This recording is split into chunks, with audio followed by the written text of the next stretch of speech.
Hello Earthlings and greetings from Central Portugal. Today I'm gonna be speaking to you without Rami because he's busy with all kinds of other things. I want to talk to you about the most important, probably the most important factor in healing that me and Rami have witnessed in our own journeys and with clients and with our friends as well. And that key factor is our ability to contain our experience and our ability to witness what is happening emotionally, mentally, and in the body. This is basically what in internal family system is called the self with a capital S, or the aware self, and in Buddhism it is called often the observer or the witness. And although this might be super familiar stuff for most of you, also it is sometimes forgotten in the alternative healing field where, we tend to go, especially in the West, we have this consumeristic attitude that we tend to go from one experience to the next, from one retreat to the next plant medicine ceremony to the trauma healing and breath work. And, there's all these experiences, all these processes we go through. But unless we're able to have access to the aware self, to the self-containment, we don't actually get that much healing out of it. If we're not able to contain the experience, we end up being oftentimes overwhelmed by emotion. We might feel that there is no resolve, that we are simply, looping in the traumatic experience or in the emotion. We might also experience that the same topic keeps coming back again and again with the same intensity, and we don't feel that there is any resolve around it. And this containment, it's something that we can get from a therapist, for sure. A therapist can teach us how to contain ourselves. They can be the modeling for that, the same way that a parent is supposed to teach a child. But eventually, at some point in our journey, if we want to grow up truly and become spiritually mature, we need to learn to contain ourselves. We need to learn to be the ones that we've been waiting for, meaning we become the one who is able to contain the intense emotions, to witness our negative thoughts without reacting to them, to be aware of what is happening in our physical body and what our body might need.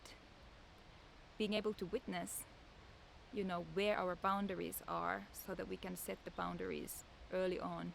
And I know that for some people it's very difficult to accept this because essentially it means growing up. It means taking responsibility. And sometimes we find ourselves attached to being the underdog, being the victim, being the one who is weaker so that we get help. But yet if we identify with that, with the underdog, with the victim, we're basically shooting ourselves in the foot because, we're not going to feel empowered. We're not going to be able to stand straight and stand our ground and basically be a grown-up. We will remain infantile spiritually and emotionally forever. So sometimes people, when they follow these self-love practices where they only do things that feel self-loving, this can be a bit of a cop-out to not face the difficult things. For example, not following our calling. Maybe we feel called to offer workshops and then we tell ourselves, but it doesn't feel self-loving because I don't want to pressure myself, I don't want to push myself, so I stay in this cradle of being a baby forever. And a big reason why I find that people resist this part of taking responsibility in becoming the one we have been waiting for is because when we do that, we need to face the full depth of our pain. As long as we stay in the victim and we are pointing to the outside or putting the responsibility to the outside, it kind of enables us to not really face the full depth of our own condition or our pain. And when we say, there is no one else who's gonna do this, yes, there is support, yes, there is encouragement, but we're the ones who have to climb out of the ditch. And this can feel painful, like we keep laying in the ditch, crying and waiting that someone else picks us up. But at the end, it's us. We need to find the power, the courage, the strength to do that. And yes, there will be support as well at the same time. There will be encouragement, there will be those taking our hand, but we need to make the decision to do that. And oftentimes when we don't want to grow up, it's the pain of abandonment. It's the pain of not having been supported. And once we accept that, we drop fully into that grief of what we lacked then we will be able to slowly start taking steps towards something new, because we're accepting reality, we're accepting where we're at and what happened to us. And when we do that, we begin to be able to reach spiritual maturity, growing up. And some people might call this tough love. Truth is not always comfortable. Healing is not always comfortable. And plant medicines have taught me a great deal about this. And it's not meant to be. It's the uncomfortable that we sometimes need to go towards. And that is ultimately the most self-loving thing for us. But we need to know how to do it, consciously, and having the right amount of support and the right kind of support around us. So why the aware self is so important? Because from the aware self, we will be able to witness everything that is happening to us, all our patterns, our pain, our trauma, without being identified with that, which means there is spaciousness around the experience, and it will be able to move. Because when we are identified with the experience of trauma, for example, it becomes overwhelming to be in it, because that is the only thing that is there.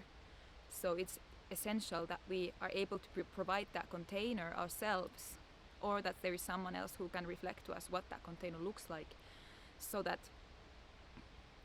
we can begin to allow the trauma patterns in the body to unwind, to relax, the energy to move again.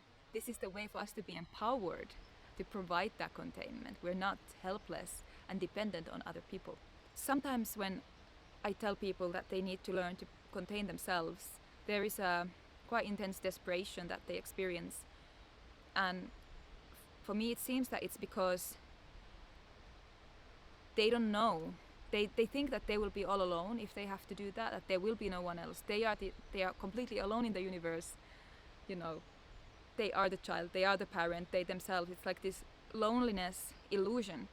But here what is missing is actually the understanding that there is this field of love, divine love, that is always with us.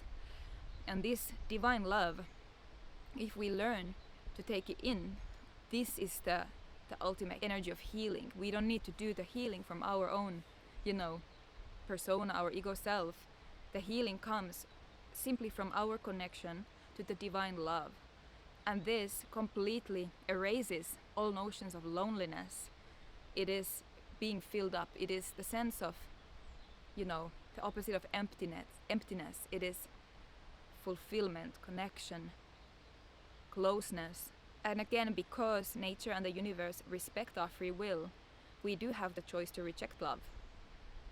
That's our choice. It's respecting our individuality, that if we don't want to heal, we don't want to receive in the divine love, we are allowed to say no.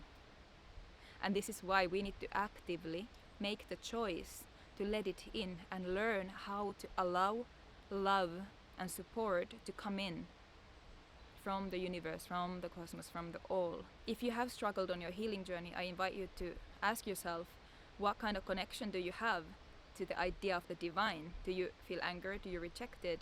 Or does it feel alien to you, not knowing what that even is?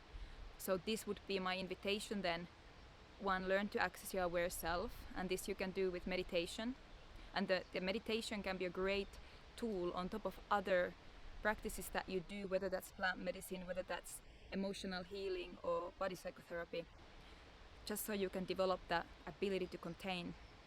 And I will also invite you to seek, first of all, explore what your connection is to the divine love, to the all, to the universe, whatever you want to call it, and see if you can start an inquiry, an honest, genuine, curious inquiry towards that energy, that connection. Invite it into your life and see if you can begin to feel it in your heart, because it is through the body that we really access it. It's not a mental thing. We need to feel it deeply. So that's my invitation to you. Thank you so much for listening. I hope that this video helps you. And leave your comments below. I'm very curious to hear how you've experienced this, the concept of aware self and divine love in your healing. Thank you for watching, and again, subscribe if you haven't done so yet, and see you next time.